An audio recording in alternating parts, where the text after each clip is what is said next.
because, again, we're homeschoolers, but in anything you do, you want to do it with excellence, first of all. But also, one of the reasons we homeschool is because, we want our opportunity for our kids to be the best at whatever they choose to be. And for some reason, sports was kind of maybe not sports, Yeah. And I felt like my vision was, yes, sports, because all things belong to the Lord.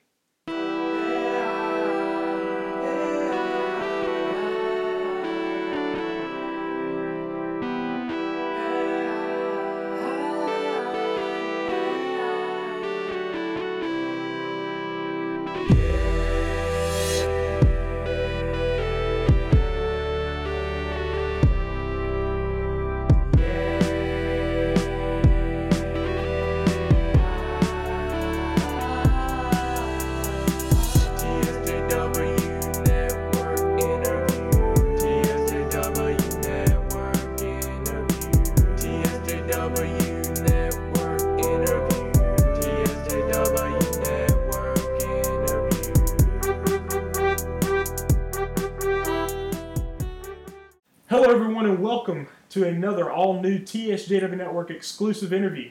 I, of course, am Trellis Williams, and joining with me right now is a trailblazer of homeschool basketball in Mississippi. I'm talking about Jim Fehrenbacher right here beside me. He founded and started the most decorated program in the MSAHA in the Jackson Victors, where he coached for 13 seasons, wrapping up his tenure in 2020.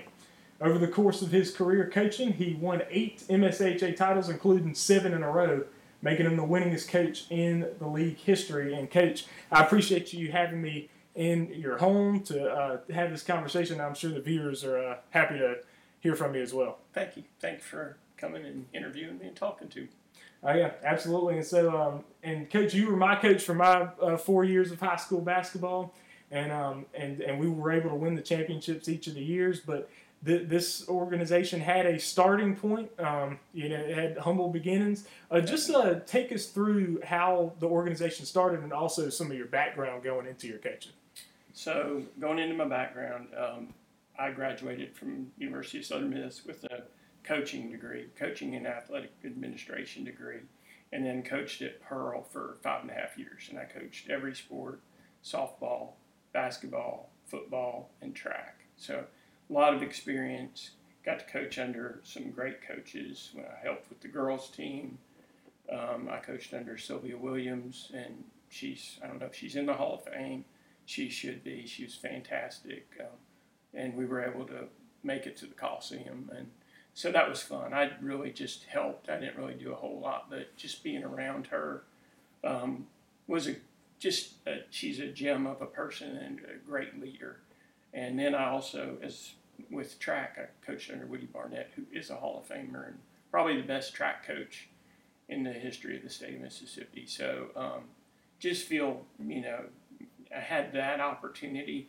So that kind of prepared me for Victors. I went back to physical therapy school, and now I'm a physical therapist. And when we homeschooled our children, and I have 4 children, and my oldest, Andrew, who is the reason Victors started, wanted to play sports, loved sports, still loves sports. And in the homeschool scene back then, I guess it was smaller, and all of the boys, homeschoolers, started going to school.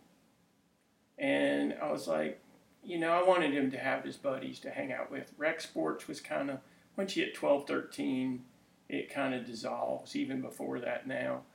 And so all of his friends were going other places, and so I was like, man, we need to do something about this. So I knew he wanted to play high school sports, and he really wanted to try to go as far as he could because he loved it, and I liked it too. So anyway, one day I was outside with him, and I just was really having a trial with it. And I said, Andrew, what do you want to do? I said, I think we need to send you to school so you can play sports. And he said, oh, no, Dad, I want to have a homeschool sports team. And I was like, well, that's great, son, but there isn't one. And so that's when it all started. And so we had a camp one year, just trying to get some homeschool kids involved. And really, I apologetically kind of was starting homeschool sports because I didn't know what the buy-in would be from homeschoolers in sports. And so Robin sent out a lot. My wife did so much, and she's really the backbone of the organization in so many ways because she made a lot of the phone calls, reached out about websites, how do you do this, and trying to find out about other homeschool organizations. And so we just said, we're just going to go for it. So we just sent out some emails to Check. I don't even know if Check existed then. I think it did. And just trying to get the word out because, it's communication even 15 years ago was different than it is now. It was harder to get the word out.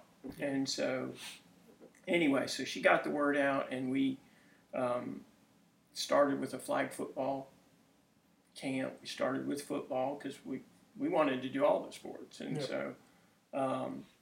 so we did that. We were playing flag football, and then we rolled into basketball. And then, so my first, and I don't remember all the years exactly, I think that was 2006, 2007. We had probably 18 kids between sixth grade to seniors. And I just basically did it like a class and taught them basketball. And then we had intramural games. And we just would play. I would schedule them, and then they would play each other, blue team, white team, that kind of thing.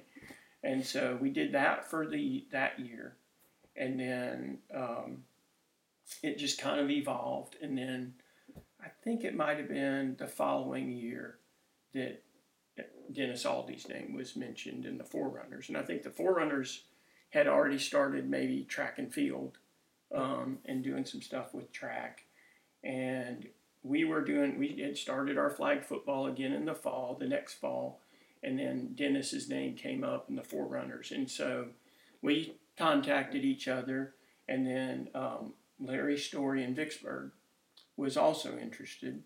And so we basically, the first meeting was at the Applebee's in Clinton. And so I had a paper calendar. I may still have it. I don't think I do. But we all took like our little paper calendars, and I'm not very high tech, but and we met at Applebee's, and it was Larry, and I can't remember the other Vicksburg people's names. Jimmy Hollingsworth, who I want to mention because he did so much for homeschool sports in this state, and then Dennis was there, I was there, and I think Shay was probably there too, and so Shay Moody. So anyway, we formulated a schedule, and so I think our first year, we played Vicksburg twice, we played Hattiesburg twice, we played Veritas, we were able to play Veritas, and then we had the first homeschool tournament, and that was at New Jerusalem Church on Old Canton Road. So we played there, and we had our tournament there, and Hattiesburg had a great team, and they won the first tournament. What year is this? Is this 2008? This would have been 2008, I think. Is that right? Yeah. So anyway, so the years kind of run together. Yeah. But anyway, so that's kind of how that started. And then I will say, then Meridian joined in with basketball and baseball. And we really just scheduled games. And then I think the next year, I'm not sure what year Laurel joined, but they jumped in quick. They were, I think the Nighthawks were initially like a Boy Scout troop, and then they kind of, put it all together, and they turned it around really quick. And so Meridian had a really good team that first year, first couple of years, and so it was pretty competitive. Hattiesburg was the original kind of like dominant team the first couple of years, and then so in basketball. So anyway, so that first year they won. The second year we invited the Tuscaloosa homeschool team, which may have been a mistake because they were incredible. Yeah. And it really was, but it was really good for all of us because it's like, oh, this is what it can be. They had the Tuscaloosa Warriors, I think, they had a very good team. And so anyway, we played them, and they won the tournament. So nobody really won that second tournament, even though Hattiesburg, I think they beat us, but we got this much closer. And then anyway, so that's kind of how it all started, and then just kind of blossomed from there. Just talking about having the model of starting a homeschool sports organization, because you didn't have like a model to follow, but you kind of were able to set a model that a lot of other organizations have followed since then. Just if you could speak to that on kind of figuring out kind of the best way to run an organization like that. Sure. Well, it helped me a lot that I had the high school experience that I had, no question. Yeah. Because I feel like at first nobody really could decide whether we wanted to be rec, kind of like, oh, let's just all get together and play and have a good time, or if we wanted to be competitive, legitimate basketball programs.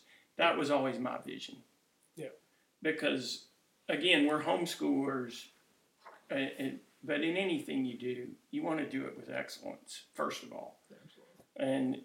But also, like, one of the reasons we homeschool is because, like, we want our opportunity for our kids to be the best at whatever they choose to be.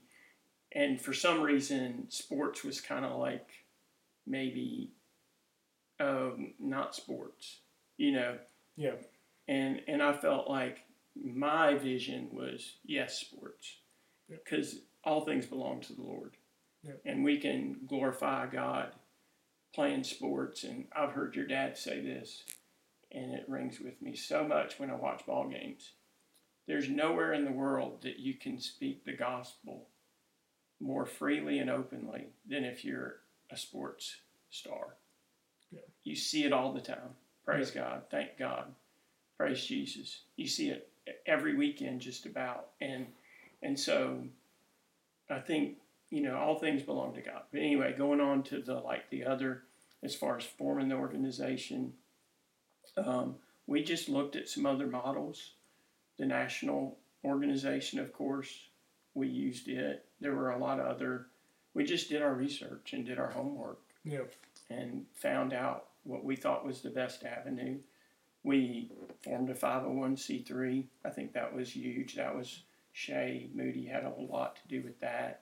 And then we formed a board, and our board was fantastic. We had, I do want to mention Paul Reese, because bless his soul, he's passed on, but an integral part of our board of directors just had a heart for the Lord. Yeah. And so anyway, we had a good board, and then had a lot of good models out there that were out there from the national institutes of homeschool sports, and we just followed a lot of their guidelines. So I kind of was wanting to talk a little bit about this, the culture of like homeschoolers and homeschooling, because you're talking about bringing sports into it, and that definitely is a major introduction to the culture. There's been a big growth in homeschooling. I mean, now in Mississippi, it's about 15% of school-aged kids are homeschooled, and that's a wasn't that then? Yeah, that's you're getting close to the amount of private school kids that are out there. Sure. And so what over the time that you were coaching and you were involved with Victors, I mean, the growth was happening then. What were some things that you saw that the culture kind of changed around homeschoolers and homeschooling parents? Well, one of the things that we initially, of course, almost every homeschooler, I have to watch how I say this, was a committed Christian. Yeah. And it wasn't so most of the people were pretty like-minded. Yep. And that probably, and I call it this, we were not reactionary homeschoolers. And I know that sounds like a bad phrase, but we wanted to homeschool. We didn't homeschool because we didn't like the other options. Yeah. And so there's a difference there. And that's basically the culture then, was people who just wanted to homeschool. It wasn't, I don't like the school setting, so I'm going to homeschool. And I think that's probably the major difference now. And I'm not saying one's better than the other, because, being, more eclectic can be a good thing too, but so again, that's part of the reason it was kind of like, I apologetically started Victor's because it was like, I don't know if these people will go for this. Yeah.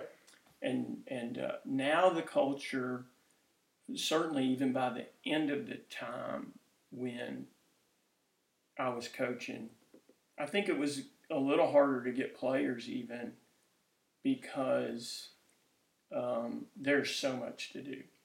Like there are so many opportunities for homeschoolers, like CHEC, which is the Christian Home Educators Connection, is huge, and they have so many different things for kids to do. Yeah. And so when we first started, it was like homeschooling was like this little school, and it was like, oh, there's a team, let's go watch the team. And we had some pretty great crowds early on, and like, of course, that perpetuated like, well, my brother's playing, I want to play, and so and so's playing, and I want to play, and it just grew, and it was a big family of people, and it was just a wonderful time because of that.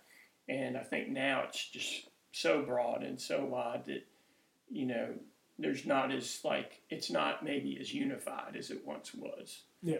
Again, that's not good or bad. It, you know, either way is fine, but that's how I see it has changed.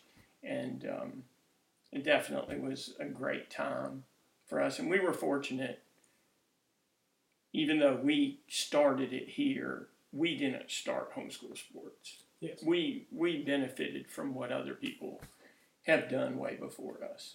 Yeah, but definitely one of the first in the state for sure, and in the capital city of the state as well. Absolutely, yeah. We all, I would say we all started together to Victor. I mean, because you can't have a league without other. You know, we can't have the Victors without the Forerunners, and you can't have the Forerunners without.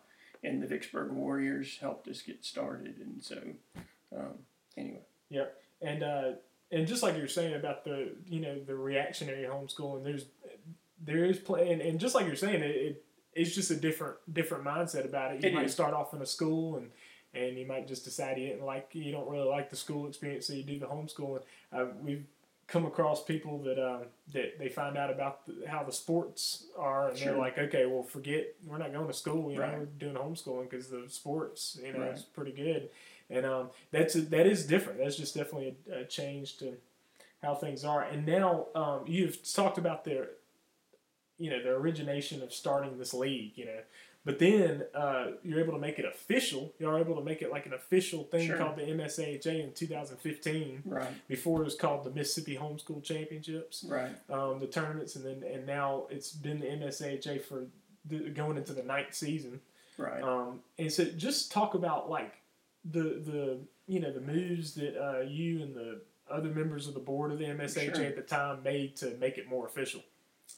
Well, this was Mike Hillerman, all his doing. Yeah. So Mike did a lot of work behind the scenes, establishing all the rules, all the guidelines, did a lot of research, put the website together. So really, we all just kind of followed that. And a lot of the stuff was stuff that I feel like the Victors already had in place, because we had a pretty organized website. Our policies and procedures and guidelines were pretty much, what ended up in the MSAHA, guidelines. And but of course, the other teams definitely had input. That was about the time that I stepped out, and I think this is kind of personal, but I was kind of the bully, sort of, because, we were pretty dominant at that time. Like, we were a really good program, and I felt kind of like I needed to step out. And that's when I stepped out. And I think because of that, it allowed everybody else to have a bigger voice. And I think that was probably a good thing. And Mike is just a really good diplomat. Like, he really was able to, that's where he functions best. He's just so good at like reaching out to everybody. And I was really, to be honest, like at that point, I was like, I ran the Victors, and it was a lot. Mm-hmm. And so I really kind of was So I kind of handed it off, and I give the credit to the board and Mike and like Jimmy Hollingsworth, Andy Bowles.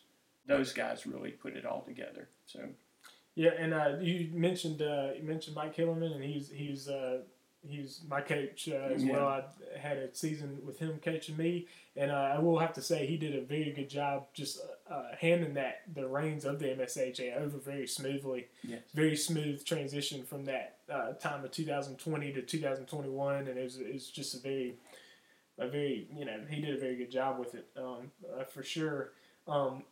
One thing I do want to ask a little bit more with it is that so I know that the MSHA was a part of like getting in with the national conference with sure. A little bit with the NCHC. Just talk about like what were the changes that were made, the main changes that were made going from being together and having the Mississippi Homeschool Championships, because you're able to have those tournaments every year and able to get the games and stuff. And I was actually involved in stuff during that changeover. But sure. what were the main changes that you would say that you saw from going from being that to being the MSHA? I think the switching, like for basketball, because really it's mostly pertains to basketball, really, because the other sports aren't quite as organized yet, and then like they don't need as many regulations. I don't feel like the track and field. There's not as many delineations in age groups. Yeah, so to speak. And that was actually a thing that's actually changed in the last 2 years, where the track and volleyball and baseball are all sanctioned sports with basketball, and then they're trying to develop some of the other ones with soccer and things like that. But yeah, and at that time for sure, it was pretty much basketball. The biggest thing with the basketball was the delineation in the ages. Yeah. Like the 14U, the 16U, the 18U. And it sometimes didn't mix with playing the private schools in the area. So we opted as the victors to really not be concerned with the 14, 16, 18U. We pretty much had a varsity, a JV, and like maybe a junior high team. Yeah. And we kind of did it more that way. And if you were a varsity player, you pretty much played varsity, and if you were a J, but we were bigger, so we could do that, and we kind of did it more that way. Whereas, the other teams, and they were smaller, they went more with the 14, 16, and 18U. Yeah. But when it came to varsity, we always put our emphasis on the varsity, and so I think if they were a sophomore, we very rarely had freshmen play varsity, and you were an exception. Isaiah was an exception. Yeah. And even when we did that, we asked the seniors was it okay? I don't know if you were at that meeting, but I had all the seniors get together before I even would let a freshman play with the varsity, because they put in their time, and I feel like that is more important than winning, to be honest. And so anyway, that was the biggest jump and change. And now I see that the tournaments now are 14U, 16U, 18U, and like I said, that matches up more with the national tournaments. Yeah, we were kind of like, it was important to us to play the good private schools in the area as it was to go to national tournaments. I feel like the competition there is just as good. And they were all here, and they wanted to play us. Yeah. So our model was more that. And that's probably the biggest shift since I left, really, too. Yeah, for sure. And we're gonna get back to talking about this schedule. Sure. So you built over the course of your time coaching, the schedule got real dense, real competitive. Mm-hmm. As being your player, that was there are a lot of things I loved about playing for the Victors, but I think on top the list was just how many games I was able to play as a high school basketball player. I was just able to play a whole lot of games, and we were playing against very competitive teams. Like by the end, we're playing the Hartfields, the MRAs, the JAs, the preps and teams like that, Sure. and just a whole lot of fun. Now, take us through the years of developing that schedule, because obviously starting off, those schools aren't going to play you because they don't know Right. who you are. They don't know if, I mean, the legitimacy is something that you had to really work hard for, because homeschoolers, they might have thought that you were bringing 21, 22-year-olds in to play against high schoolers or Right. something like that. They don't know anything about how official Right. you are. So just talk about going over the years of building that schedule. So again, Shay Moody helped a lot with that early on. He was able to reach out to some people because he had a lot of connections in the area, and got us a couple games. And then Grace Christian, Starkville Christian, a couple of those schools. And then, once we started playing and did fairly well, because we only had one losing season. Yeah. And then we were 4-4. Then we were 10-16, 16-10, and then we never looked back after that as far as having a winning season. So I think having, beaten some private school teams, Yeah. then it was like some of them didn't want to play us anymore. So then it was like, oh dang, now who are we going to play? So I'd call like somebody else, and they'd say, sure, we'll beat you. And then maybe they would, maybe they wouldn't, but they were willing to play us, and and then hey, it was a pretty good game. And then I think, ultimately too, having, there's something about having good kids on your team that play in a way that's just good basketball, but also they're humble, they're grateful, their attitudes were good, and I felt like I was blessed to have wonderful kids. I mean, I really like. I was hanging out with young kids that I enjoyed going to practice with, and that's teenage boys, and you looked forward to going to practice because they were great human beings, and so having that was, part of it too. And then I think one of the other things was going to the MC team camp every year.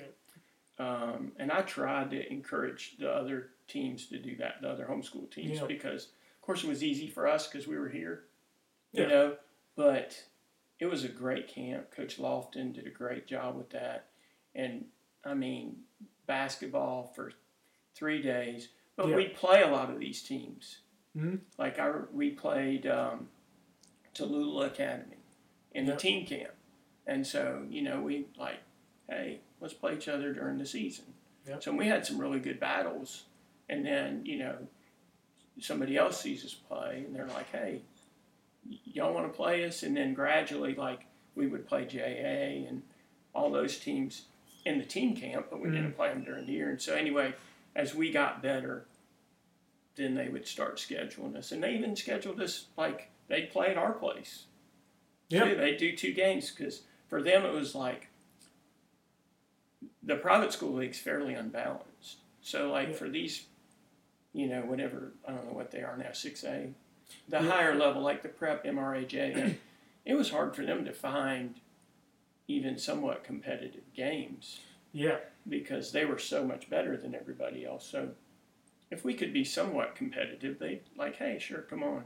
We don't have to go far. So it was a win-win, really, for both teams. And one of the other things that I think really helped us is I never recruited. Yeah.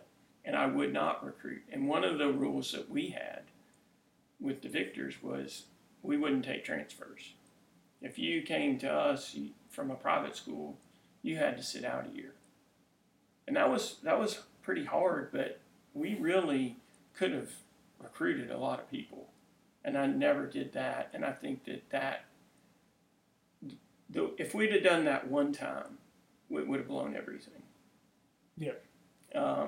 Because we would have gotten the reputation that a lot of other schools, because I'll go to like MRA and they'll say, yeah, so-and-school is going to steal your players. Yeah. But I'd go to the other school and they'd say, well, they're going to steal your players. So, but it would have been easy for us to get that reputation. I think having a hard line on that, it secured the relationship with them. And then having really good players helped a lot. And you guys, like, were competitive. And it made for a fun game. And we, not to mention, let's include the crowd. We had great crowds. Yeah. And we traveled exceptionally well. So definitely, as an athletic director, you're like, well, they're going to bring some people. Yeah. Yeah, let's get them to come. So anyway, that's good. That's part of it. So I just remember one game in particular, playing Central Hines. And Central Hines, they're known for packing their side out. Yeah. And we packed our side out, and the place was just packed. Yeah. And that's a lot of fun. Yeah. They were good to us, and I loved playing there, and they were always good to us. So. Yeah, for sure. Central Hines people were great. Mm-hmm. So you had just mentioned this just a second ago about your main focus, and your main focus was to build the legitimacy of the homeschool basketball with these being able to play these schools, focus on our league and playing these schools. But there has been a trend more towards getting involved in the national, regional, district landscape. Of course, they have done a good job, some of those guys, with making that district and making that regional, so you have a little bit of a mediator between. You don't have to join nationals to be involved in this. But it's definitely getting way more into that, where these homeschool teams in this league, they mostly play other homeschool teams, whether they're from somewhere else or whether they're around. Do you think this is a good trend? And the reason why I ask you this is because at the time when you were coaching, especially when you started, that wasn't an option. There weren't that many homeschool teams out there. You had to get with the schools. But overall, would you consider that to be a good trend? Well, I'll just base it on our experience. Yeah. Our experience was, because we had local rivalries, we had fantastic crowds. Yeah. And to me, basketball is just not about players playing. It's the whole thing. Yeah. And so when, we would play a team, we had our tip-off tournament every year. Yeah.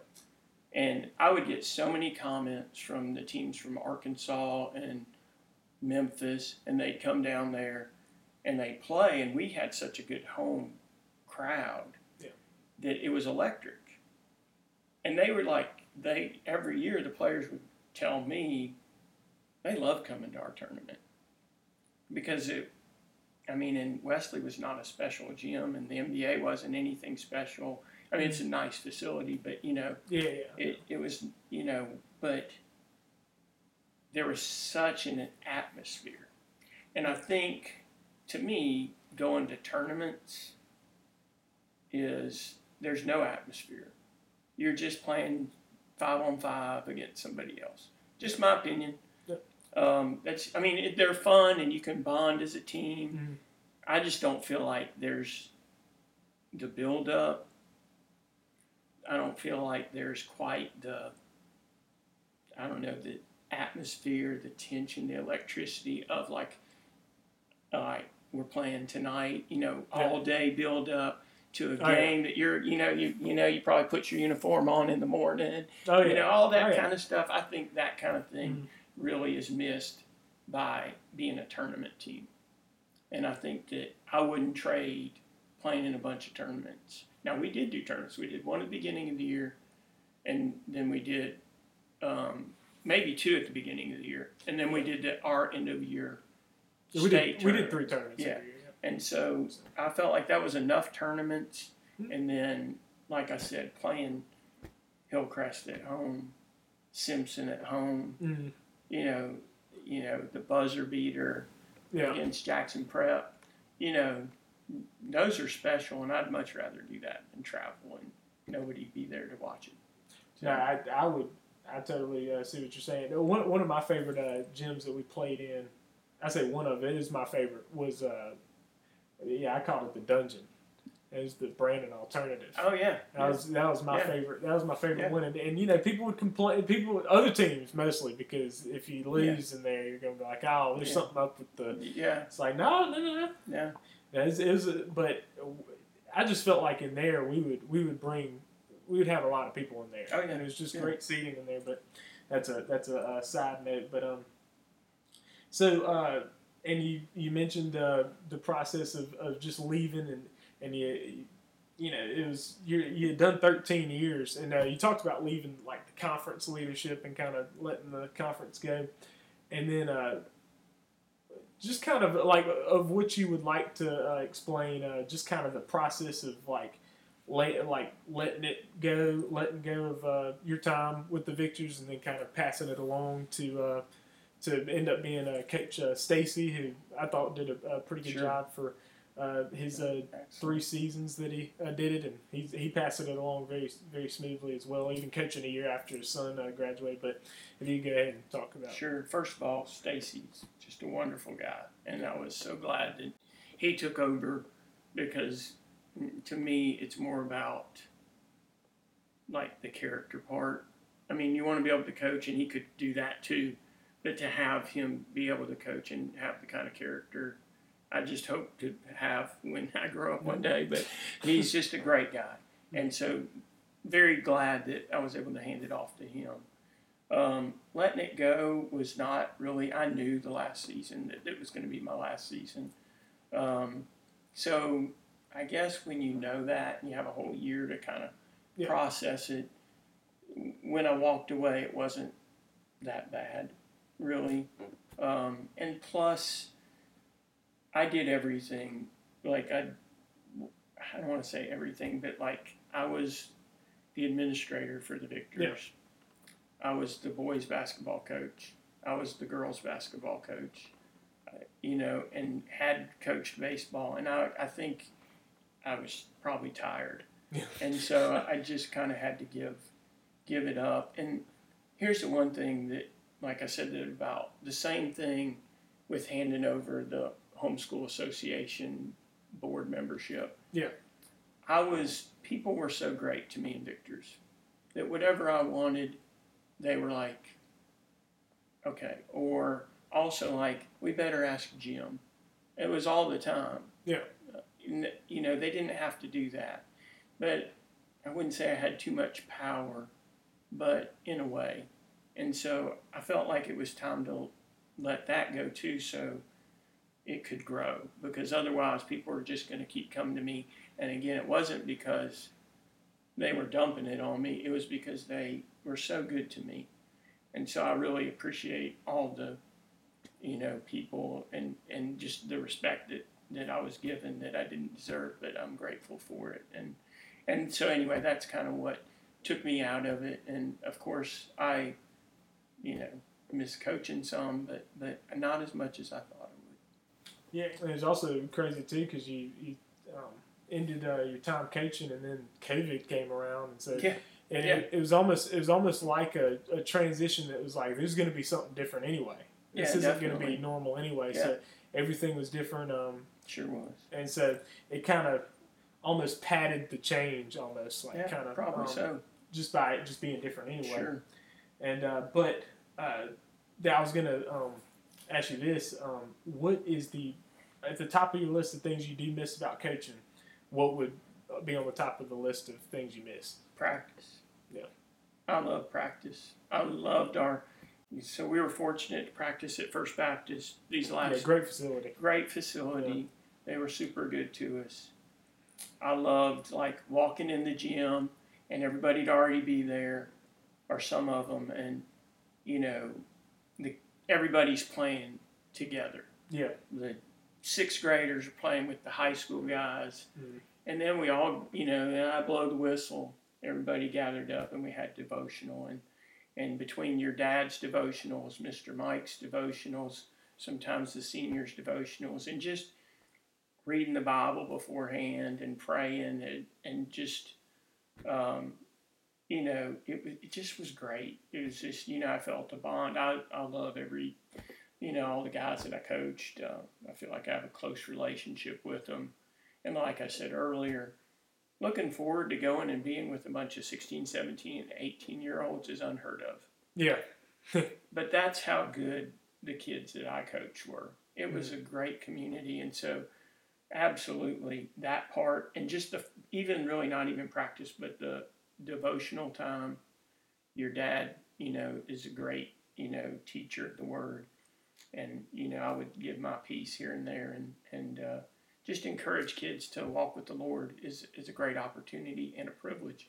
And then I loved art. Like, I'm kind of partial, but like about mid-season, our practices, the first 30 minutes, I could just be a fly on the wall and watch y'all practice, and it just ran. And I loved like our breaks and our different drills that we did and how good y'all got at doing them by mid-season. And practice was fun to watch too, and the rhythm. And so that's kind of a weird thing that only a coach can probably explain.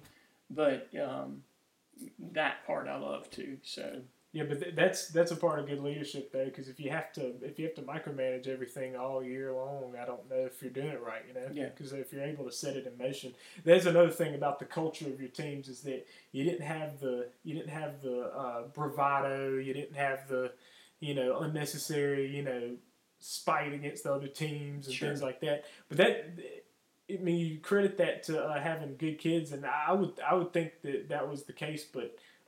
You could have turned it into that if you would have led it a certain way. Sure. So I would definitely credit you for setting that. I'll say this about that, not to boast, but like I guess when you're the leader, you have to be the leader. Yeah. And like I didn't really let a good player, for the most part, like run the show. Yeah. Everybody knew who ran the show, I think, pretty much. Mm-hmm. And I think that's not always easy because, sometimes you have to be a jerk. You have to be tough, and sometimes people don't like it. But I think it's just like when you raise children. Once that's established, then it runs pretty smoothly. Yeah. And so anyway, so I felt like I had to be in charge, and everybody knew that I was in charge at practice. Not in a bad way, but just I think everybody knew. And so I think that, and then if you have certain expectations, then they'll either follow or you tell them to hit the road. And that's, and we didn't have any that really hit the road. We were fortunate, so. Yeah, and so after that question, I have to follow it up with a question. So what do you not miss? In part, that part. Yeah, Because now I don't ever have to tell you not to shoot, which I never did that, but or whatever it may be, we can be friends now. And I think that, sometimes when you're a leader, it's, you have to tell people things they don't want to hear. Mm-hmm. And that's hard sometimes. And so not having to do that is kind of nice. Yeah. That's probably that's really a small part though. There's not much I loved it. Yeah.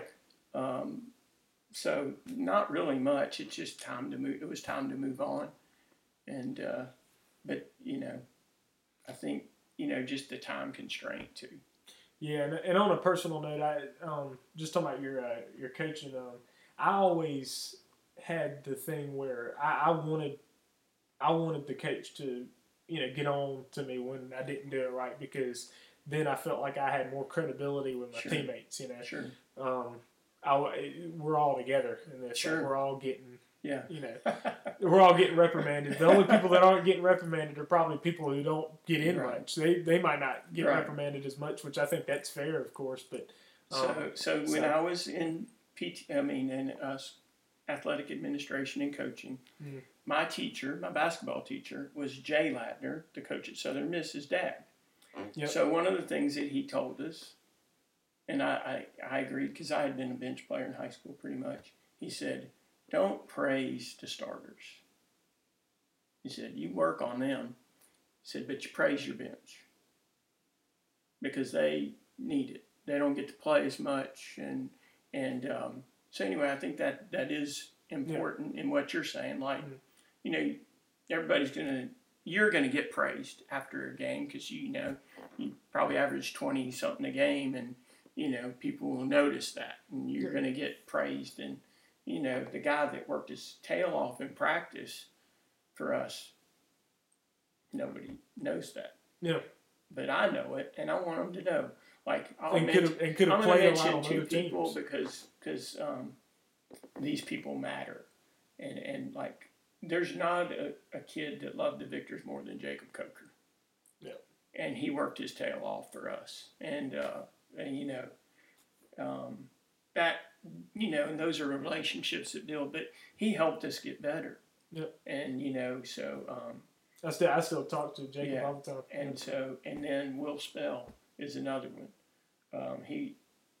Ryan's senior year, I credit him with we were having trouble with the 1-3-1. I hate playing against the 1-3-1 because it changes your offense completely. Yep. Will worked his tail off, running that 1-3-1, and it really helped. Like we wouldn't have won Ryan's senior year the championship like we did without Will practicing the way he did. So, those are the kind of things that, like I said. Because Laurel really employed that year. For sure. Yep. Yeah. And the championship game, we rolled. And that was a good Laurel team. I mean, that was a very good team. You'd played them earlier in the season, had a real tight matchup with them, but then had a very explosive championship game for sure. Yeah, we had a good run in the tournament that year for guys just all came together. So, that was a great game. I remember that. This is another question I have. So how does it feel to know that since you've been out of the arena for a little bit now, 3 seasons, and so how does it feel to know that there are kids that work on basketball all the time? They're probably watching this right now. They work on basketball all the time. They play for the Victors, but they don't know who you are. How does that feel? It's exactly what I wanted. Yeah. Me and Robin used to talk about one day, when this was going on, when we were in the middle of Victors, and one day we're going to be able to go to the Victors and sit in a chair and nobody's going to know who we are. And it came quicker than I thought, because I think even now if I went to a gym, nobody'd know who I was. Well, after this interview, you probably But and I don't, I guess anytime you start something, you want it to grow and prosper and continue after you leave it. So that's a blessing. So, what were some moments where some games that you came up short on that you still remember and kind of wish you could have gotten back a little bit? Well, number one is 2000. Let's see, 12, the 2012 championship game. Yeah, against Laurel. We had a really good team that year. They did too. But we had won every game in conference, and I think we really felt like we were going to win that tournament. And that team really was completely a team. Yep. We had lost Andrew the year before, and he was, kind of the leader, sort of.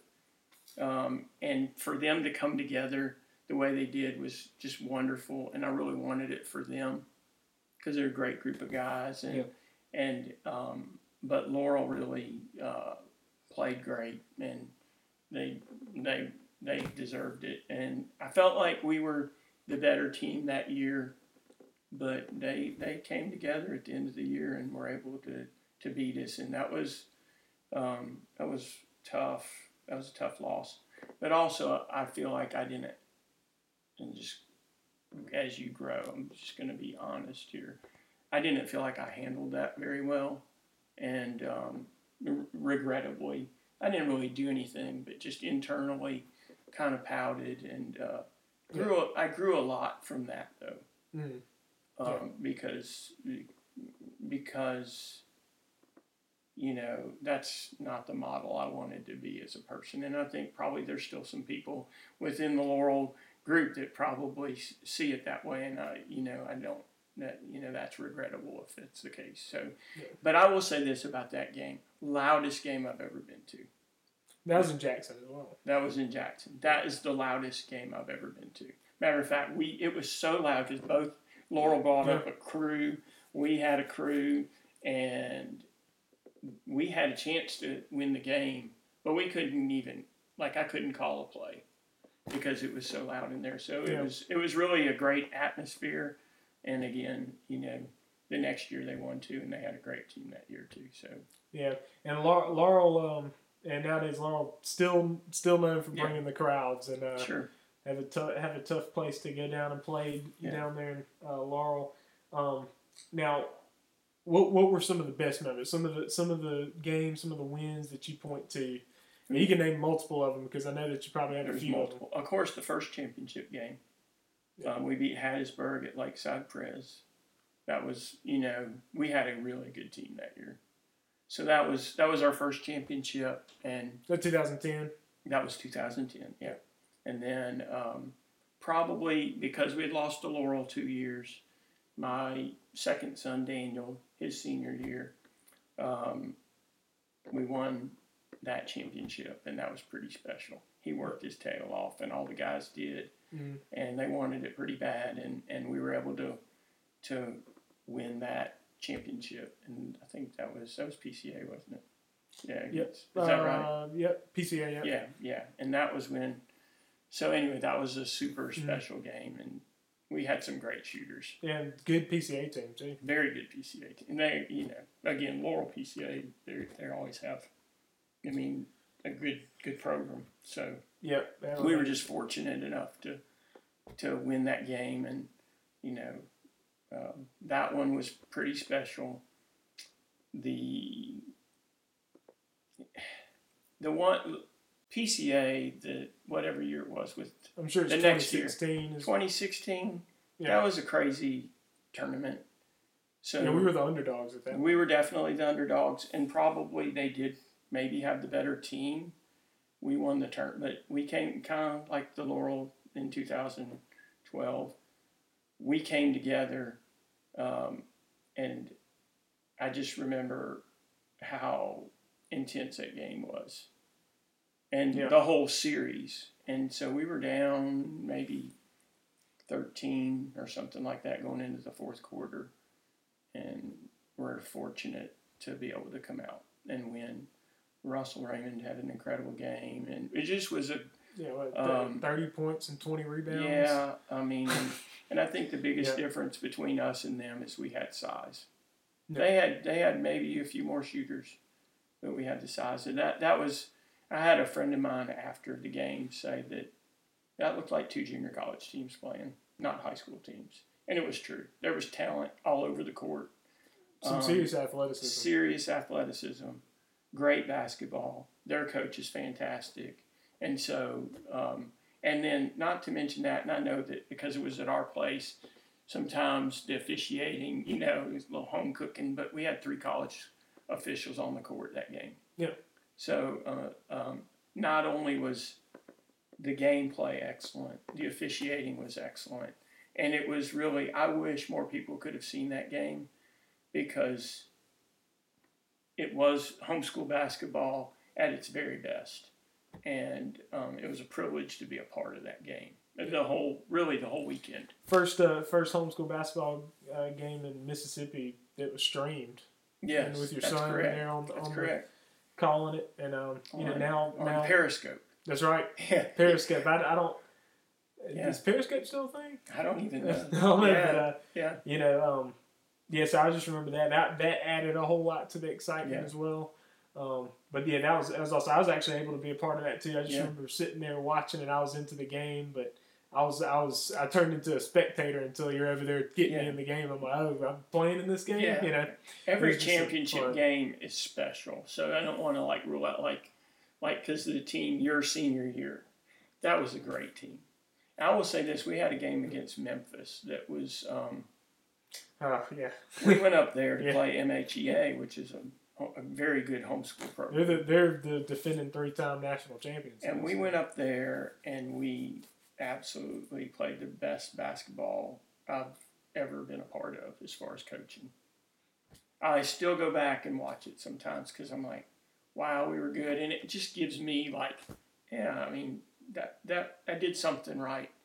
But I had great players, but I mean... No, but that was organized. It's very organized. It was so fun to watch. It was just really fun to watch. And there was actually a college coach after that came and talked to me. And he was like, man, that was really impressive and fun to watch. And so, not to boast, I don't mean to boast, but it was really that, when you work hard at something and then you see the fruits of it, it's really special. Yeah.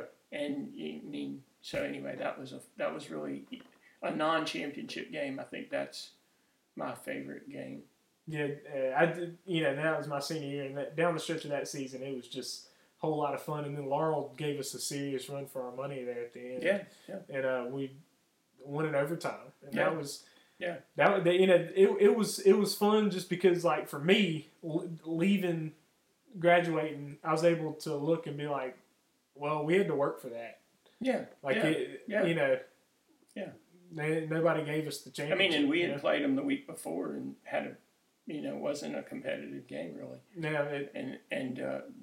They were like. Yeah, Coach Davey he put in a lot of work on that. He did. Yeah. Like I said, I thought, I mean, if I should, you can scratch this if you want.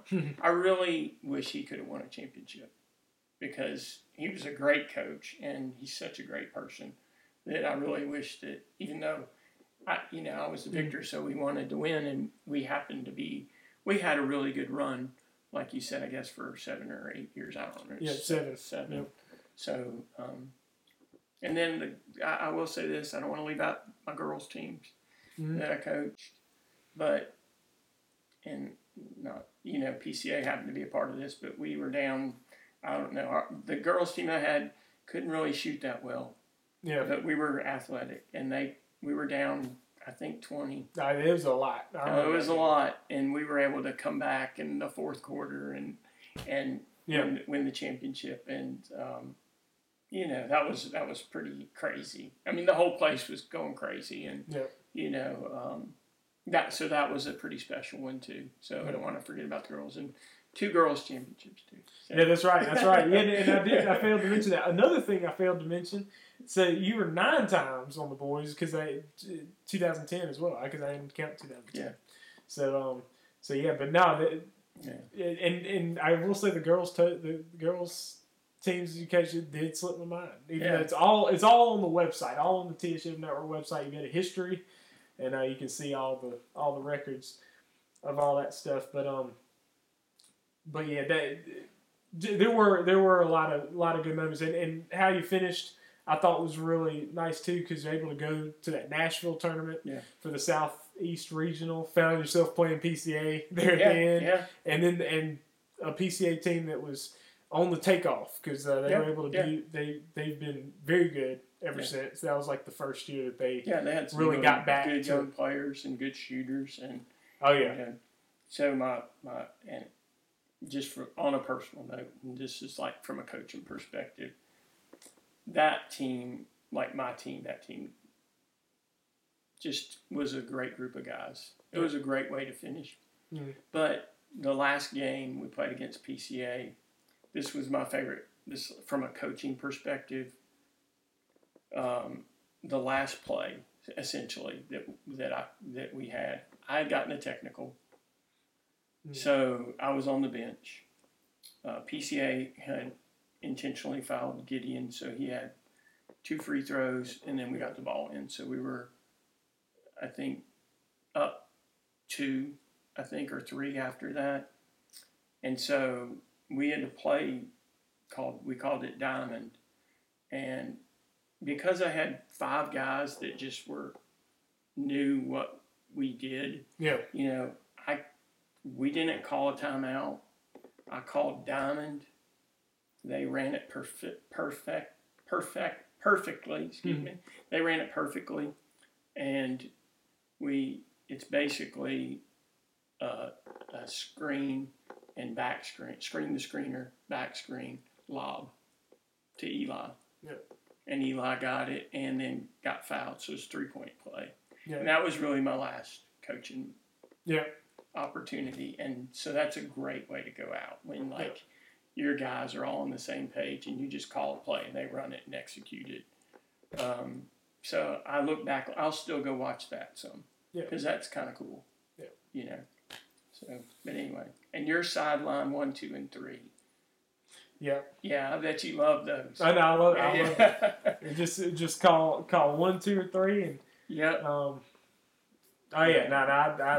lot of looks out of those. Oh yeah, for sure. No, I always had some good guys there screening too. So I'd lose some guys on those screens. But you have to have someone who can shoot it, and that was you. Yeah, I personally, on a personal note, I really enjoyed playing for you for 4 years. It's definitely, blessed to have, I learned a lot. I feel like I knew way more basketball after I finished high school than before. So, and I knew that you worked really hard on it, and I was very serious about it. So I was glad to have a coach that was just as serious, if not more serious. And so I definitely appreciate that, and I do appreciate you taking the time to do the interview and us to be in your living room. Yeah, it's been a privilege. Oh yeah, for sure, Coach. Thank you. No, thank you. Yeah. And thank you all for joining us. Please be sure to hit the subscribe button and also turn the notifications on so you can get some more videos coming down your feed. And we also have more things coming up, possibly some more interviews as well as Terry High School football coming back starting here at the end of August. And we're looking forward to getting that season started. Then before you know it, we start the MSAHA season as well. Thank you all for joining us. I am Trellis Williams. Right here with me was Coach Jim Fehrenbacher. We out. TSJW